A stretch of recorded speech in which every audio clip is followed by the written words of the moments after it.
Και τώρα, ανατολίτικος χορός. Στη νοτιοανατολική Μεσόγειο μας ταξιδεύει ο ανατολίτικος χορός, γνωστός και ως Οριεντάλ, με ρίζες πανάθιες, καλλιεργήθηκε κυρίως στην Αίγυπτο, στην Τουρκία, στην Ελλάδα και σε όλο τον κόσμο. Η δασκάλα του Ανατολίτικου, η Ιρένη Μαραντέη, θα κάνει μια σύντομη παρουσίαση του χορού, με χορευτικά παραδείγματα, μαζί με τη μαθήτριά της, Στέλλα Οικονόμου. Παρακαλώ, Ελλάδα. Στέλλα. Σήμερα η Στέλλα και εγώ θα σας παρουσιάσουμε ένα χορό που τον αγαπώ πάρα πολύ και νομίζω ότι τον αγαπάει γενικά η Ελλάδα και ταιριάζει και πάρα πολύ στην Ελλάδα. Γιατί όσο να είναι, όσο και καλές τεχνικά να είναι οι Αμερικανίδες, οι Φιλανδέζες, οι Νορβηγίδες και οι Ιαπωνέζες, εμείς στην Ελλάδα όταν τον χορεύουμε νιώθουμε λίγο πιο πολύ τη μουσική αυτή και τις κινήσεις αυτές. Ωστόσο, ας μην είμαστε ρατσιστές, είναι ένας χορός για όλους και μπορεί να τον χορέψει μια γυναίκα από 5 χρονών μέχρι 95 και ακόμα και άντρες. Είναι χορός πάρα πολύ φυσικός για το γυναικείο σώμα, δεν κάνει κακό σε τίποτα και φυσικά δεν παίζει και ρόλο και η σωματική διάπλαση πάρα πολύ. Μπορεί βέβαια όταν είσαι 130 κιλά να μπορεί να τρέξεις π.χ. ή να κάνεις τούμπες, αλλά ωστόσο μπορείς να χορέψεις. Και ο στόχος μας εδώ, στο μάθημα, δεν είναι τόσο πολύ να βγάλουμε επαγγελματίες χορεύτριες. Μου έχει τύχει μια-δυο να θέλανε και τις βοήθησα και προχώρησαν, αλλά οι περισσότερες που έρχονται είναι γυναίκες που θέλουν να αποκτήσουν μια πιο όμορφη κίνηση όταν βγαίνουν έξω να χορέψουν με την παρέα τους. Και είναι ένας χορός που δεν είναι ανάγκη να περιμένεις μια παράσταση για να τον χορέψεις. Μπορείς σε οποιαδήποτε στιγμή να χρησιμοποιήσεις βήματα, κινήσεις, στυλ και όλα αυτά που σου έχει χαρίσει το μάθημα, ας πούμε, για να τα εφαρμόσεις ακόμα και σε άλλους χορούς. Υπάρχουν πάρα πολλά είδη πλέον Oriental. Το αιγυπτιακό στυλ που διδάσκουμε εμείς θεωρείται το πιο κλασικό, το πιο έγκυρο, το πιο περίπλοκο, αλλά υπάρχουν και πολλά άλλα. Υπάρχει το τουρκικό, υπάρχει το αμερικάνικο και που υποκύπτουμε στον πειρασμό και βάζουμε και κάνα ελληνικό κομμάτι όπως την Σιρλού που ακούτε τώρα. Πολύ αγαπημένο κομμάτι. Θα πούμε 2-3 πράγματα για τις κινήσεις του. Οι κινήσεις του είναι, βασικά χωρίζονται σε 2 οικογένειες. Είναι οι απαλές κινήσεις και είναι οι κοφτές κινήσεις. Οι απαλές που σχηματίζουν καμπύλες, οι κύκλοι, τα οχτάρια, δηλαδή οτιδήποτε δεν είναι κοφτό. Αλλά και οι κοφτές κινήσεις, οι γρήγορες, τακτά, οι οποίες είναι για να φέρουν ποικιλία και αντίβαρο, να γίνει πιο πλούσιος, πιο ενδιαφέρον. Το επόμενο κομμάτι λοιπόν που θα ακούσουμε είναι ένα κομμάτι τύπου μπάλαντι, ένα κλασικό αιγυπτιακό μπάλαντι. Το μπάλαντι είναι ένα είδος που άνθησε έτσι στα μέσα του 20ου αιώνα και που έχει με πολλές εναλλαγές και να ξεκινάει ας πούμε με ένα ταξίμι που είναι αργό και μετά έρχεται το γρήγορο.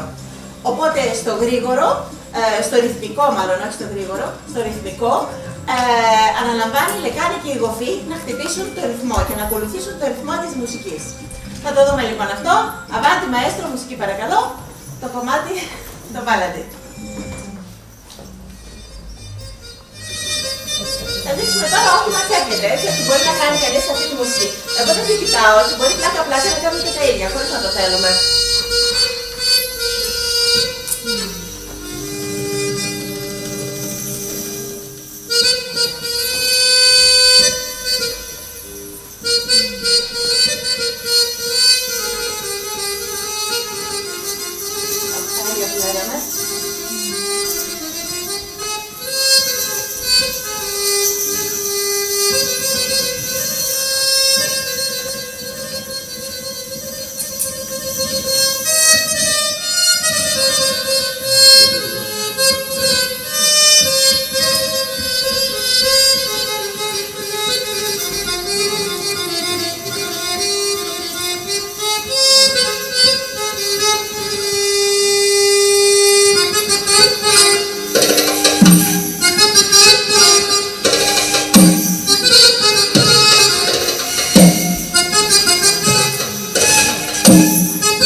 ότι αυτά τα κομμάτια που έχουν πολλά διαφορετικά μέρη είναι πολύ πιο ενδιαφέροντα να τα χορέψεις από ότι τα σημερινά κομμάτια που είναι τύπου δίσκο και έχουν ένα αριθμό ντούμπα, ντούμπα, ντούμπα, ντούμπα συνέχεια. Εκεί πραγματικά όταν βλέπω ένα τέτοιο κομμάτι, μετά από λίγο σκαλώνω, δεν ξέρω τι θα χορέψω. Γιατί είναι όλο το ίδιο, δεν έχει ενδιαφέρον. Αυτά που ονομάζουμε κλασικά αραβικά κομμάτια, εννοούμε την περίοδο 1940 με 1990 περίπου. Ήταν η χρυσή εποχή του Οριεντάλ τότε. Γιατί υπήρχε και πολύ μεγαλύτερη ελευθερία, πιο ανοιχτό μυαλό στην Αίγυπτο.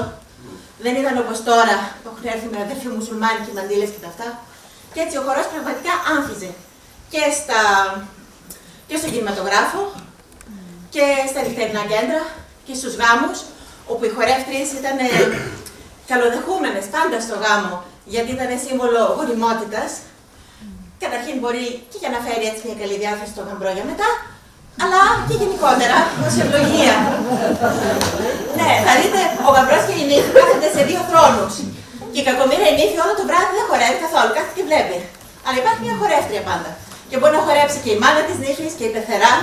Είναι οι περιπτώσεις που επιτρέπεται οι γυναίκες να χορέψουν δημόσια. Ακόμα και οι αξιοπρεπείς γυναίκες, ας πούμε.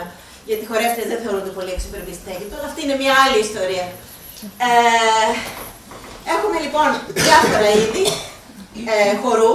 Είναι ο χορός που είναι ο θεατρικός χορός, ο πολύ εκλεπτισμένος που προέρχεται από αυτό που χορεύανε στα χαρέμια, στα παλάτια, μπροστά στους άρχοντες, επαγγελματίες χορεύτριες.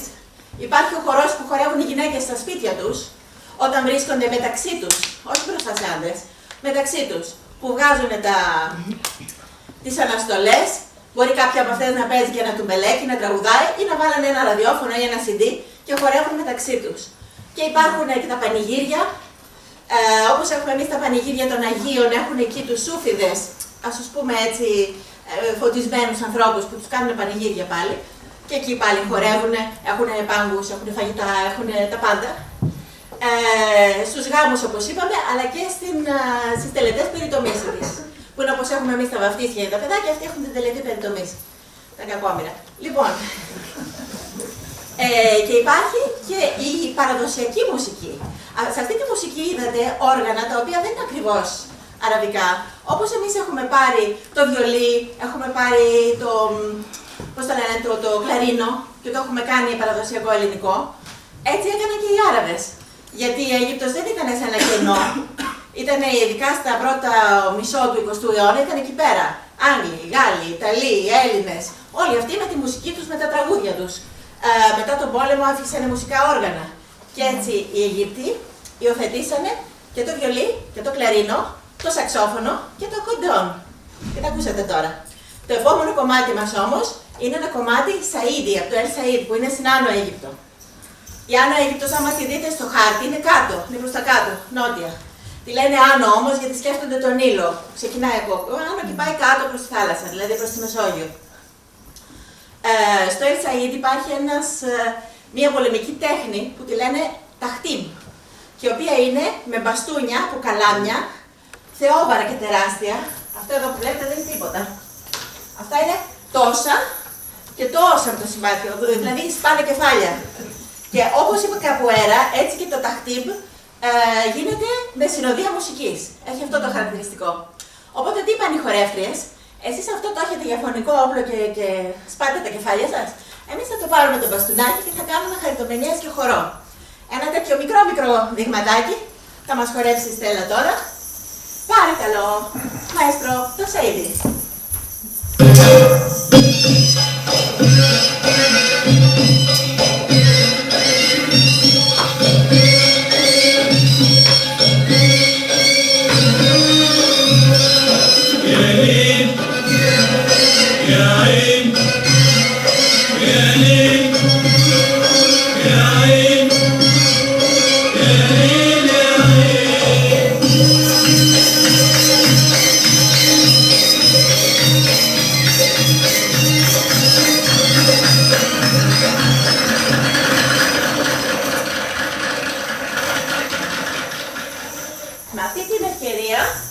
ακούσατε και ένα πολύ χαρακτηριστικό παραδοσιακό όργανο της Αιγύπτου, το μισμάρ. Αυτό που είναι νιου, ένα πράγμα, σαν σαπίπιζα.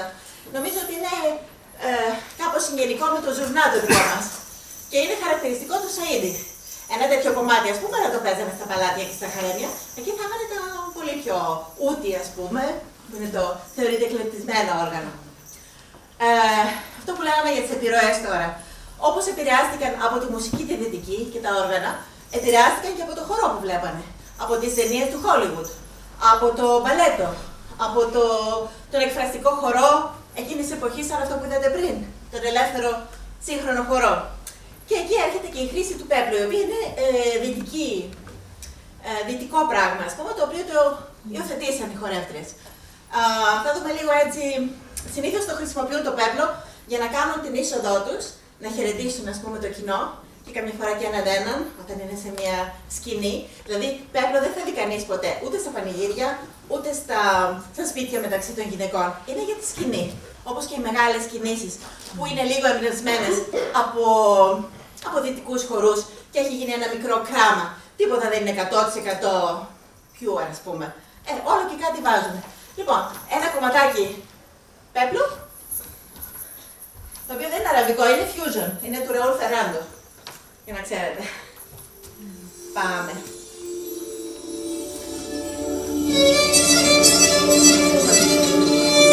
Ας πούμε, δεν έχετε δει, έχω δει έτσι, και πληρώνω το πέπλο.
Θα είχε ένα αραβικό κομμάτι.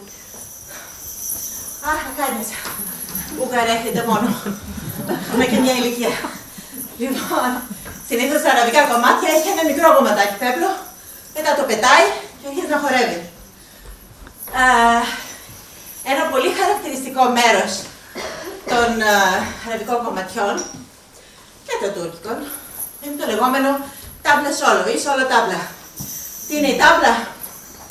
Μοιάζει πολύ με το γνωστό μας του μπελέκι, μόνο που το τουμπελέκι έχει ένα στεφανάκι γύρω-γύρω μεταλλικό και κάνει snap, snap, snap, μπορώ να το κάνω, ενώ η τάμπλα είναι συνεχόμενο το δέρμα. Γινόταν με δέρμα ψαριού, μετά με δέρμα προβάτου και τώρα πια με πλαστικό, για να ακούγεται καλά. Τάκ, τάκ, τάκ. Λοιπόν, όταν κάνει σόλο η τάμπλα και η χορεύτρια κάνει κάτι αντίστοιχο και επειδή είπαμε ότι τα κρουστά τα ακολουθούν η γοφή και η λεκάνη, έχει πάρα πολλές από αυτές τις λεγόμενες κοφτές κινήσεις που λέγαμε πρώτα. Και συνήθως όταν είναι live είναι πολύ γοητευτικό, γιατί αυτός που παίζει τάμπλα με τη χορεύτρια έχουν μια πολύ όμορφη επικοινωνία, πάρα πολύ στενή Πρέπει δηλαδή ο καθένας να παρακολουθεί το ρυθμό του άλλου, ακριβώς, τα σταματήματά του. Έχουμε και κάποιους μικρούς κωδικούς συνεννόησης. Δηλαδή, όταν αυτή κάνει έτσι, σημαίνει θα κάνω στροφή, ας πούμε. Σας λέω και τα κόλπα. Τέλος πάντων, τώρα δυστυχώς έχουμε CD, δεν έχουμε δικό μας ταμπλίστα, δυστυχώς. Θέλω να σας παρουσιάσουμε ένα κομματάκι το οποίο το δουλεύουμε τώρα, αυτό τον καιρό, για να το παρουσιάσουμε πολύ αργότερα. Οπότε να έχετε υπόψη ότι δεν είναι πολύ τελειωμένο, μπορεί να ξεχάσουμε και κάνα πράγμα. Έχετε λίγο υπομονή μαζί μας, ναι. Απλώς έτυχε αυτή η βραδιά και λέω να το παρουσιάσουμε τώρα που το ψήλο ξέρουμε. Το λέω για να είμαστε λίγο στα σίγουρα. Λοιπόν, τάμπλα σε όλα παρακαλούμε.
Όταν μαθαίνει αυτό το χορό. Τι συμβαίνει, θα μου πείτε, όταν βγαίνω έξω θέλω να χορεύω αυθόρμητα και όχι να θυμάμαι βήματα και τέτοια. Αυτό λέω κι εγώ. Κάνουμε μάθημα, μαθαίνουμε βήματα, μαθαίνουμε κινήσεις, μαθαίνουμε τεχνικές και στο τέλος του μαθήματος κάθε φορά κάνουμε έναν αυτοσχεδιασμό. Και λέω ξεχάστε το τώρα όλα, ξεχάστε τι κάναμε και εκφραστείτε με τη μουσική. Ακούστε τη μουσική και χορέψτε. Και το ίδιο πράγμα κάνουμε και έξω, όταν πάμε να χορέψουμε. Φυσικά το σώμα, ακόμα και αν του πεις ξέχασε τη τεχνική, αυτά τα πράγματα τα έχει κάπως μάθει. Οπότε αλλιώς θα χορέψει ελεύθερα αυτοσχεδιαστικά ένας που έχει κάνει και ένας που δεν έχει κάνει. Φυσικό δεν είναι. Λοιπόν, και η βάση αυτού του χορού, παρόλο που όταν την κάνεις στο θέατρο και ειδικά με πολλά άτομα μαζί, αναγκαστικά κάνεις χορογραφίες και δεν μπορεί ο καθένας να κάνει τα δικά του. Αλλά όταν είναι solo, η πραγματική ουσία και η ψυχή αυτού του χορού είναι ο αυτοσχεδιασμός. Βέβαια με κάποιους κανόνες πάντα. Δεν μπορεί δηλαδή να έχεις ένα γρήγορο και δυναμικό κομμάτι και εσύ να κάνεις τα ας πούμε, εννοείται θα ακολουθείς τη μουσική. Αλλά κατά τα άλλα αυτοσχεδιάζεις. Με αυτή την έννοια θα ήθελα να τελειώσουμε. με ένα κομμάτι που μάλλον το ξέρετε, αγαπητό, ελληνικό. Και θα ήθελα να φωνάξω και εσάς πάνω, να χορέψουμε μαζί, αυτοσχεδιάζοντας. Και εδώ δεν έχουμε προετοιμάσει απολύτως τίποτα με τη Στέλλα. Έτσι θα το χορέψουμε όπως να είναι. Και γι' αυτό ναι, ελάτε. Όχι, όχι, γιατί είναι πραγματικά, είναι αυτή η ουσία. Όπως οι γυναίκες που λέγαμε στην Αίγυπτο, που σηκώνονται μόνες τους μεταξύ τους, είμαστε 5 άνθρωποι. Λοιπόν, να η πρώτη. Ελάτε, ελάτε. Και πάμε μουσική λίγο.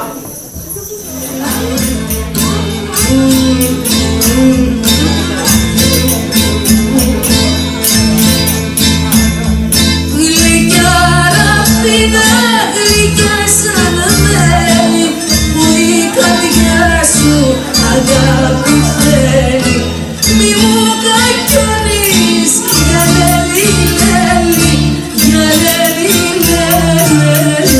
λέλη. Μορφό σου κάνω και μη σε παίρνει, σαν η καρδιά σου εμένα θέλει. Πώς να σε κάνω δικό μου τέλει, για λέλη, λέλη.